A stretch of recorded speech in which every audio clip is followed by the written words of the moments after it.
glass half full moon, where if we ever paid off an ending sooner, full moon features would go out of business. I am your host for the evening, Casey, and tonight I have with me my co-host as usual, Gabe. How are you doing tonight, Gabe? I'm doing pretty well, all things considered. I've been practicing some new talents as of late. Sort of being working to further my artistic talents through means of sort of art and drawing and sculpting and creating things. You've been doing this and you didn't tell me. Well, because I've been also stuffing the souls of my dead friends into the creations that I've been making. So I don't know how you would have felt about that. You've been doing this and you haven't been telling me? What? Fair Gabe, enough. I thought we were partners. I thought we were partners in this foray. You know what? Fair enough. Maybe I should have let you in on the necromancy a bit more. That being said, tonight's movie of discussion is Puppet Master 3 Toulon's Revenge, which is a prequel episode in the Puppet Master series. That is exactly as it's described. Yeah, yeah. I guess I should ask, what did you think of this movie, Gabe? I thought that this. So when we first started this, I knew pretty much nothing about the Puppet Master series. I assumed that it would be something along the lines of puppets fighting Nazis, and that is eventually what it became. This is what I thought Puppet Master was going to be from the beginning. Yeah, I have to admit, I actually kind of liked this one. Oh yeah, it was a very fun experience overall. It it leans into its gimmick a lot more. That's something that we've been seeing it progressively going down to where they've been leaning into the puppet gimmick further and further. They definitely play more heavily into Toulon and his puppets in this one, with a sort of explanation as to how his puppets came to be, how he came to be the puppet master himself in a sense. I liked this one a good bit. I thought this is the best one so far. But of course, we have many more to go, so that could change down the line, or it could stay the same depending on how terrible the upcoming installments are. There's no real way for us to anticipate it, but well, might as well dig in now. At the start of my notes here, I actually put down that the full moon logo is actually just like genuinely a really good logo. I think I mentioned that in the last episode, but I can't quite recall. Or at least I put it in my notes. But yeah, the logo that they have implemented in the last few features has been pretty darn good. So we open on Berlin, 1941. Berlin 1941, where the Gestapo have paid a visit to a one Dr. Hess, who is presently timing how long it'll take for some dude covered in lacerations to die. We get immediately get Nazis. We immediately get uh the thing that I was complaining about in Pit in the Pendulum, where they don't pick a language for these characters to speak, and perhaps it's something that only bothers me, but it bothers me a good a bit. And I put down that this Doctor Hess, it's sort of like the Mengele without the name, but then they name drop Mengele. I'm I, like, oh okay, I was gonna oh I say get it. they name drop those other prolific Third Reich scientists. Yeah, it's again they're leaning into the Nazi thing, which is the thing about the Nazis is they're such one-dimensional villains a lot of the time. It's super easy to murder them, and I'm glad. I'm glad that we're murdering people that deserve to be murdered. And while this Nazi, who we later find out is named Major Kraus, is talking to Dr. Hess, his driver, Lieutenant Stein, is just sitting and playing with marionettes because he's like apparently I w- very bored. I was about to say he just has a puppet with him at all times. Okay. And at this point we had Dr. Hess. I wrote him down as Dr. Herbert Westenschmerz. I wrote down early Nazi Herbert West. He is just so we later find out his goal is to he's basically has the same goal as Herbert West. No, not so much. West just wants to reanimate the dead because he can. Hess is trying to reanimate the dead to be used as meat shields for the German army. Right. Well, same goal, different reasons, but the parallels are quite noticeable, especially given the fact that in the last Puppet Master episode, I was just referring to the green goo as the reanimator goo, which is even more solidified in this movie. Yeah, you're not wrong. You are not wrong. So Kraus basically is like, yeah, you need to get this done yesterday. And Hess is obviously not very successful at the moment. No. All of his things are just sort of dying and croaking real quick, and what we get is the. So you were right. The Puppet Master does have a theme as it comes back and starts playing again, and I think I like it. I think I really like the theme. It's Mr. growing on me. Dick Band did a good job with this theme. I can't believe you still insist on calling him that. He's not dead, so I'm not disrespecting him. I still can't believe you insist on calling him that. It's all in good fun. It's all in good fun. When your brother's Charles Band, you need to be able to take a few punches. I guess, but I do agree. The Puppet Master theme is starting to grow on me, especially considering we're going to be hearing a lot more of it. But as our credits roll and we finally get back to the action, we find Puppet Hitler being shot by a six-armed cowboy. Okay, we get new puppet, who by the name of Six Shooter. I was gonna say, if that's not his name, then it's an absolute wasted opportunity. Exactly. So tell me, what is your opinion on Six Shooter? I kind of like him. Yeah, he's got a fun little gimmick. As far as again, it reinforces the statement I had before, which is as soon as you start putting fucking artillery on these puppets, they get infinitely more powerful. Yeah, and considering this is a six-shooter with six shooters. He's a cowboy with six arms. Yeah, Is the thing, and he's got very tiny guns. He's got very tiny guns. BB guns. They look like they belong in a Doll Man. They are not nearly as powerful as the Doll Man guns. That isn't something I noted down. But they are pretty damn powerful. Okay, so do you want to know a fun fact I learned about Six Shooter while doing my research in this movie? Yes. Six Shooter, he only ever communicates via like little chuckling on occasion, and that chuckling sound or that laughter is provided by I think Albert Band, Charles Band's father, who was actually in Nazi Germany at this time. And so whenever Six Shooter is blowing away fucking Nazis, that's one of their actual victims laughing as they're dying. You know what? That is actually perfect retribution. You know what? Congrats to you, Charles Band. I give you one thing. I mean, yeah, that's poetic justice right there.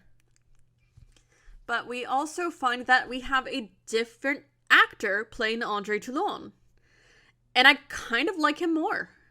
Yeah, I think the thing about Andre Toulon as a character is that he's inherently a very eccentric character, and you need to be able to get that across. And this actor does it really well. His name, Guy Rolfe. He's one of those guys from that thing where he's been in a lot of stuff, but I think he's most well known for this. Yeah, I liked him a lot more than the previous Andre Toulon actor. He seems more soft and more genuine. That might also be because in this movie he's written as the protagonist rather than the antagonist. That's true. But we find that Lieutenant Stein had been in attendance um, to his puppet show, sneaking photos and then threatening him with changing the subject matter or else. Or else, yeah. He so Andre Toulon says something here that I thought was pretty good, which is political satire is a sign of a healthy society. And I don't know if that's a quotation from somewhere else, but I really liked that. Yeah, it makes perfect sense. It's like if you're not allowed to have political satire, then you're under a fascist regime. Which the Nazis were objectively. Yep. And so we also see here that Jester is around, which I was very confused about because didn't Puppet Master 1 open with Andre Toulon making Jester? Continuity. Continuity doesn't exist. Fair enough. Fair enough. But Toulon and Elsa basically shoo Stein away, and we find that he feeds these puppets dinner of injections of their revitalization fluids. And meanwhile, Nazi driver is standing outside the window taking photos like a creeper. Because they are not careful. That brick wall is so thin because he heard them talking real easily through that brick wall. That or the window was open. No, the window wasn't open. I know it wasn't open. And even still, he wasn't near the window. He was near the brick wall. Yeah. Which, you know what? I don't care. That or Stein has super hearing. But he's giving the puppets that good reanimator juice. And the Nazi officer is taking the pictures and he's running away, and he gets the pictures of the puppets doing their puppet bullshit, like up and around, moving and stuff. And he provides the pictures to General Kraus. He was general. He was major. Major. And first note on Major Kraus, he looks like Laura Lynn brand David Bowie. I thought he looked like a human version of Blade. You're right. Huh. I wonder if that was on purpose. I don't know. Might have been. But he shows the pictures to Major Kraus, and he's like, the puppets, they were up, and they were doing the puppet things, and they were all magical. And Kraus is like, no, we're not going to deal with that. Whatever. Kill the guy. And I just wrote down, no, the Nazis would be super into that. They were super into occult bullshit. That is true. But also, can I just might interject here with this sweet little scene between Toulon and Elsa where he gifts her a handmade doll. Because he's like, I can't paint for shit. You always end up looking like my mother. And he makes this puppet in her likeness, and they're so sweet. The subtext of the scene is sweet. I'll give it that. But at the same time, my girlfriend would smack me in the mouth if I got her a creepy puppet of herself. Well, I mean, Elsa knew what she was getting into when she married a puppeteer. He's been doing this for eons. So... Eons, okay.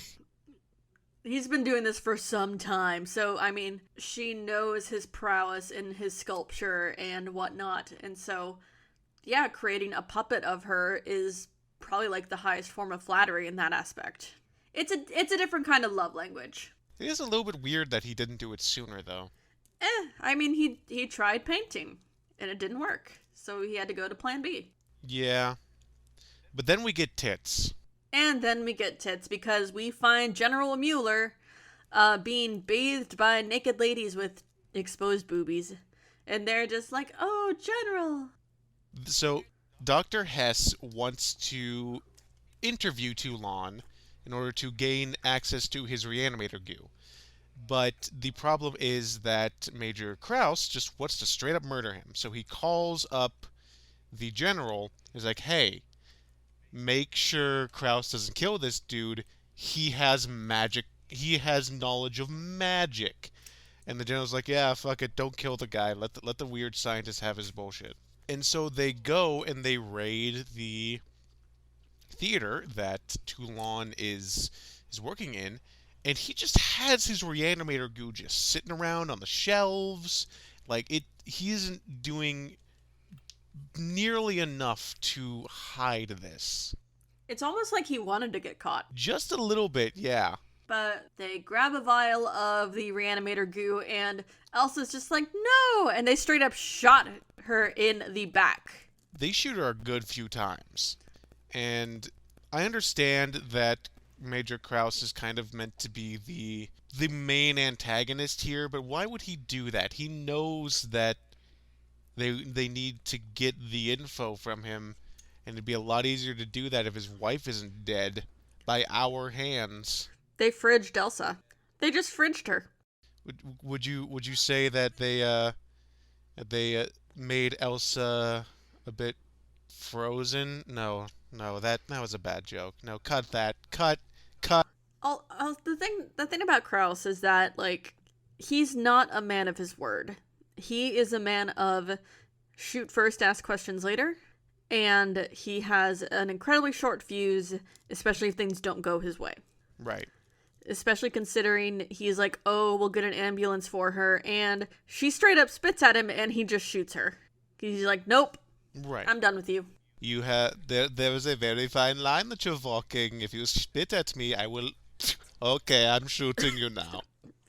Yeah. And Toulon grabs his puppets. They have him take his puppets. They're in the back of a car, and I don't like Tunneler, but we get a good kill here. Yeah, because Pinhead begins strangling one Nazi that's in the backseat with him, and then Tunneler basically chest bursts his way out through the driver. It's exactly what I wanted from Tunneler, which is just to go straight through a motherfucker. Yeah, he goes in through the back and comes out the front, and it is wonderful. And so Toulon escapes. He's hiding around, and in this whole time he's running around with his puppets, and he's just like this frightened little man. And they determine that they're going to burn down the theater that Toulon was in, just because it was like, critical of the Nazi regime. They burned a tiny puppet stage to prove a point. But at the same time, I'm like, hey, isn't this in the middle of Berlin? Doesn't that seem a little bit dangerous to just start burning shit? They don't care. Well, right, they're Nazis, but also collateral, like, you could burn down some of your own shit too. Nah, they didn't care at that point. It was more like, yeah, this is his, we're just gonna burn it. You know what, fair. Yep. And at that point, Toulon actually returns to his home? They be looking for him there, no question. And he straight up just goes back. Right. And, well, he's going to get some of the reanimator goo. Okay, so this is the part that just completely fucks up the previously established lore and canon. Mm-hmm. Where he gets the doll that was based on Elsa, and he proceeds to bring it to life through the means of the reanimator goo, where we then learn that no, they aren't just like animated objects, they are the souls of his dead friends. No, we don't find that out until much, much later. We don't, but we do know that the Leech Woman, who is a doll that was based on Elsa, is not just animated, is in fact housing the soul of Elsa. I also feel so bad that the fact that, yeah, she's housing that soul, but she just snarfs up leeches all the time. Which raises the question of, in the last movie, Leech Woman gets fucking burnt to a crisp. And Toulon doesn't seem all that broken up about it. Because he's still convinced that, like, Elsa was resurrected or reincarnated. So yeah, they completely throw that out the window. But not to mention before the transformation of the Elsa doll, because Leech Woman looks 100% completely different from the Elsa doll that Toulon made for his wife. But before that... Shh, don't worry about it. Before that, they sneak into the morgue and kill the morgue attendant so they can get to Elsa's corpse and do whatever with it. Is this a Zydrate situation? Because it comes in a little glass vial. A little glass vial. A little glass vial. Little glass vial. No, I would assume that it is because they are just. I would assume it's because he needs to get that little bit of the brain that he was making the reanimator goo out of, but he needed it specifically from her to reincarnate. It's poorly explained, is the point we're trying to get across. Yeah. I still feel bad for Leech Woman because of the fact that she looked perfectly fine as Elsa puppet, and then he shoved a leech down her throat, and she's just like and turned purple. Yeah, it's not it. Yeah. So during this scene, we also get so all the other puppets have gimmicks, right? Leech Woman, Pinhead, Blade, Six Shooter, yada yada. But Jester, I think might be my new pick for least favorite puppet because he has no gimmick. I never much cared for Jester. Yeah, it's Jester is now my least favorite puppet because he doesn't have a gimmick, and it's like a wrestler. It's like a wrestler without a gimmick. The only gimmick he has is those sort of two faces that he can pull with the whole spinny head thing. That's all he can do. Yeah, it's not the best. He did end up killing the morgue attendant. He did, but that kind of sucked. So yeah. But anyway, we catch back up with Mr. Toulon, who he goes into hiding again in what looks like the area that the final battle of Dollman took place at, where it's just a bunch of cement. Yeah, it's some sort of weird abandoned building with a ton of broken, busted up bricks all around it. Yeah, and so there we forgot to mention there are two other characters that were mentioned earlier during the puppet show, where was this dad and his kid, who Oh no, we're missing an entire scene here. Cause before all this, Mueller goes for a top level meeting at a brothel. you're right. And Toulon is parading around as a blind man, and of course at this point he's vowed revenge on the Nazi regime that has killed his wife. So he has Six Shooter climb up the building like a little tiny Spider-Man, and Six Shooter also has got tiny little spurs, and I love it. Yeah, it's pretty good. It's pretty good. But of course, Mueller's there fucking a whore, as he is wont to do, because that's what he does. And as Mueller is getting ready to leave, Six Shooter's in the hallway, his bandana pulls up on his own, and Mueller's just like, the fuck is this doing here? And Six Shooter just straight up starts shooting him. Mueller manages to disarm him, one arm, but then ends up filling Mueller full of bullet holes to the point where he falls out the second story window to his death. Right. Well, I one thing I should say is that Six Shooter's guns aren't. It isn't a doll man situation where they are proportionally much powerful than they should be. They are just very tiny guns, like little cap guns. So he needs to shoot this guy a lot of times to kill him. It's still very, very good. So next, now back to the scene that I was going to, where Toulon is in this little hut hovel thing, and he's planning his revenge. And these two characters who we met before at the beginning of the puppet show, a dad and his son, are fugitives to the Nazis. And they're sort of just discussing things, and they're like, hey, don't tell anyone we're here, and we won't tell anyone you're here. And Toulon's like, yeah, cool, I'm gonna murder these Nazis now. You cool with that? And they're like, sure, that sounds awesome. And the thing is, the tiny child, I fucking hated Peter. the tiny child leads the Nazis to Toulon. I fucking hated Peter. Peter's a He's annoying dumbass. as shit. He's the worst. He's annoying as shit. Yeah, and he straight up leads Hess to him. Yeah, and so Hess is a Nazi, but he's not. He's only there as like, yeah, they give me the resources to do my experiments. Fuck the Fuhrer. Just tell me what you know. Where Toulon explains that the puppets aren't just animate objects, they are in fact housing the souls of his dead friends. And specifically, you can't just put any soul into a puppet. It must be a soul that you are in some way familiar with. And also one that has a will to continue living. Right. But he only explains that for 3 puppets: Jester, Pinhead, and Leech Woman. The fuck is it about Tunneler and Six Shooter then? Don't think about it. But I'm thinking about it. Don't think about it. But I'm thinking about it. Ah! It is an interesting twist, though. Which also does raise the question, who the fuck is Torch? And also, who the fuck is Blade? Because at this point, we see Blade being constructed.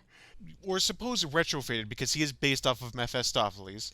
He is based on Mephistopheles. However, he definitely does change up the face sculpt a little bit. And even Hess agrees, yeah, that fucking looks like Krauss. Yeah, so what I assumed, since, I mean, we'll get to it. So the dad, they have at this point put up posters for Toulon's capture all across Berlin.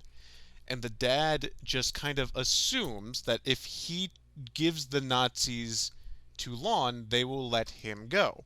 Which I must say, why the fuck would you trust the Nazis? The man's desperate. I knew he was going to turn into Toulon the moment I saw him fingering one of those wanted posters. But the man is desperate. They took his wife. He's trying to get his son to Switzerland to keep him safe. And, I mean, I guess I can kind of understand his mindset at that point. But yeah, still, why the fuck would you trust the Nazis? They're the Nazis. Whatever. You know what? Whatever. So he brings the Nazis back to where Toulon is, where Hair Reanimator is, and they start raiding the place. And you know what? To this guy's credit, the Nazis do it first, let him go. And the Nazis start attacking. It's full on puppets versus Nazis. And there's a scene where Leech Woman is on like a chandelier, and there's this Nazi soldier on the ground, and she's just sort of like spitting up the occasional leech onto him, because Leech Woman cannot quickly produce leeches. It is like an excruciating process that takes like 30 seconds to do. And so he's just sitting there on the floor screaming as the occasional leech just drops on his face. And also one right in his mouth. Right in his mouth, and I think that's the one that kills him. Probably because he choked on it. Or, you know what? I'm going to assume they're magic leeches, because there's no reasonable way to assume she is carrying that many leeches inside her. She's bigger on the inside. She's fine. You know what? Fuck it. That's the lore now. She's bigger on the inside.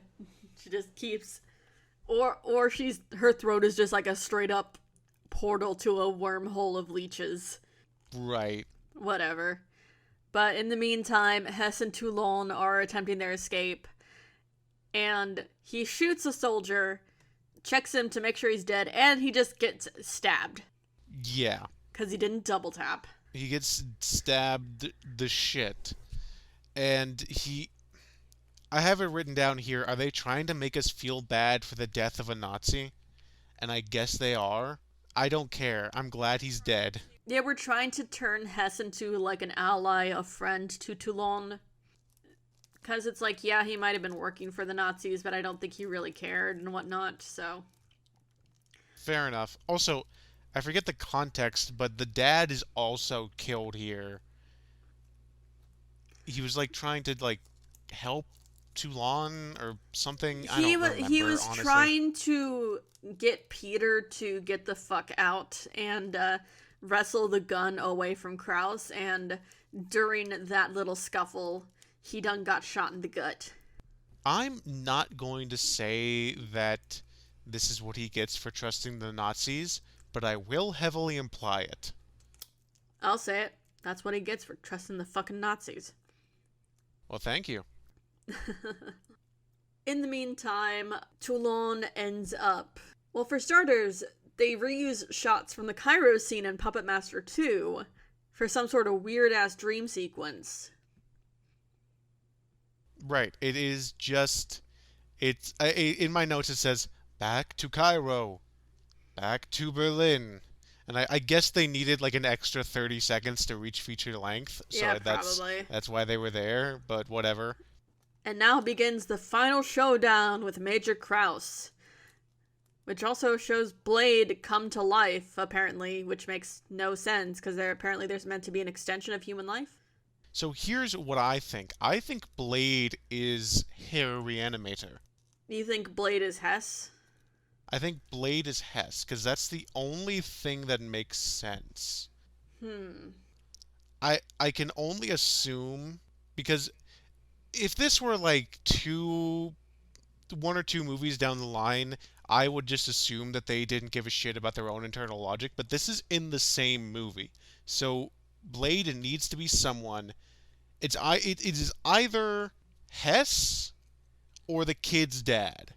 I just checked the wiki for Puppet Master, and you are correct. Blade does house the soul of Dr. Hess. Yes, I am the Puppet Master lore master. Yeah, because he's a spy puppet and whatnot. So, like, it would make sense considering...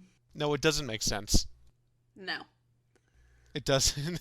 You tried to finish that statement, but no, it doesn't. No. You know what? It's Puppet Master, so what do we expect? Yeah. But Toulon has stolen a Nazi uniform to sneak into the Gestapo headquarters for the final showdown with Kraus, and Kraus is like, am I supposed to be afraid of these fucking puppets? And yes, he is, because Pinhead starts just shoving hooks into Kraus and turning him into a living marionette. This is some real Hellraiser ass shit. Yeah, that's like the darkest thing so far we've seen in these films. They just they pull him up on these hooks and they hoist him up like a puppet. At first I didn't realize what they were doing until that his arms were sort of stretched out. When I saw that they had put a hook through his Achilles tendon and then one through his hand and then one into the back of his neck, I was like, oh yeah, they're puppetizing him. Oh yeah, this is we're rapidly understanding what's going on here. And so they kill him. I forget exactly how he's killed. What it was is that they had strung him up and they had placed a weapon beneath him. I believe it was an axe or something with a very sharp metal point. And they had tied his rope around a flag. And of course, they burned the flag, and of course, the hardest thing for Kraus to watch was the burning of the Nazi flag, because at that point he's screaming, "No! No!" Yeah, he burns to death. The place is just completely immolated. No, he doesn't burn to death. The burning was to break the rope in order for him to fall onto the weapon and kill him. Well, you're right. Man, it's almost like these movies are starting to run together for me. They might be, but thankfully I have notes, and I watched this movie just yesterday. Yes. So, Toulon makes it to Switzerland. No, what it is that they show a Berlin train station, and Toulon has stolen Kraus's identity, has his passport and everything, and has brought Peter with him, and they are on their way to Switzerland. He done stole his identity to leave Berlin with Peter. And our final shots of the film are Toulon's wanted poster on the ground of the train station, 6-shooter pointing his guns at the camera, and a coming soon for Puppet Master 4, when bad puppets turn good. Coming soon. This is some VHS bullshit that I never thought I'd experience again. But I'm glad it happened. Yeah, and that is how our film ends. And I don't know how I feel about the next one. I don't even really know what the next one is going to be. Are they going to pay off anything? I hope they don't. So we can keep our streak going?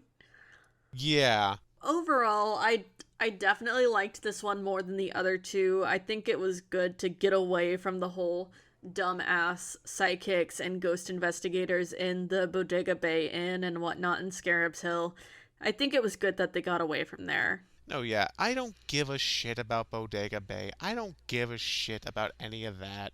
I just want puppets murdering fuckers, and that's what I got here. The only Bodega Bay I care about is the one in Alfred Hitchcock's The Birds. So I have a question. How much do you think this movie cost to make? 1.2 mil. 800,000. Damn it! I overshot. You got real close. That was like a real The genuine one- guess right there. The one time I actually overshoot it because I didn't guess in like the high thousands. I have to assume it's because they were able to reuse a lot of shit.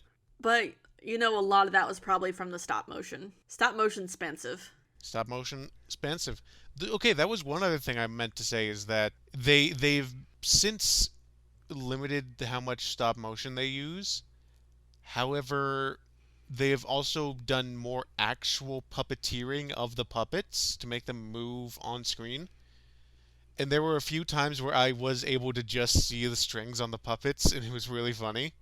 Like in the bit with 6-shooter climbing up the wall. Yeah, I could definitely see the strings there. There are plenty of strings on me, as a matter of fact. This movie does not come with no strings attached, my friends. But that being said, let us close out Puppet Master 3, and on our next episode, we will be discussing 1991's Subspecies, which will be a new series for us of a Romanian-American vampire flicks. Apparently, Subspecies is quite the extensive series, so we're going to be starting up another one of those here soon, which is exciting, yet also incredibly frightening. Thankfully, Subspecies isn't very long of a series. I think it only has about 4 or 5. So, not too bad. And here's something that might get you a little bit more excited for it. The first one has Angus Scrimm in it. You're going to have to give me something more than the name. Angus Scrimm is the tall man in Phantasm. Oh! Yeah. So we've got that to look forward to. You could say that that's phantasmic. You know what? No, that's bad. Cut it. And with that horrid joke, we will cut this episode. Thank you so much for listening, and to all, have a frightful evening. Don't trust the Nazis. And also don't trust the Nazis. Bye!